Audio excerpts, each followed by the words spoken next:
আমার পাখিগুলো ডিম পেড়েছিল তো তোমরা আগেই জানো, তার মধ্যে একটা একটা করে 5টা ডিম পেড়েছে।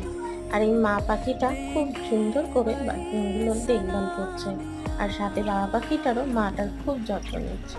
প্রথমেই একটা বাচ্চা হলো, 4টে ডিম ছিল, তারপর 2টো, তারপর 3টে, তারপর 4টে, আর ফাইনালি 5টা বাচ্চাই ও ডিম ফুটাই বার করতে পেরেছিল। কিন্তু একটা দুঃখের বিষয় এগুলোর মধ্যে, ও ভালো করে এত সুন্দর করে দেখভাল করার পরেও একটা বাচ্চা, মানে এই সামনের ছোট্ট বাচ্চাটি মারা গেছে। ভিডিওতে হয়তো অনেকটা বড় লাগছে, কিন্তু ও একদম ছোট্ট ছিল। আর 4জনের মধ্যে 3জন যেহেতু একটু বেশি বড় হয়ে গেছিল, তাই ও ওদের চাপ সহ্য করতে না পেরে মারা গেছে। তো যাই হোক, বাকি বাচ্চাগুলো ধীরে ধীরে বড় হচ্ছিল। তো আমি এক্সাইটেড ছিলাম যে কি রঙের পালক হবে। দুটো পাখির গায়ে মায়ের মতোই পালক হচ্ছে, এদিকে এরা 2টো ডিম পেড়েছে।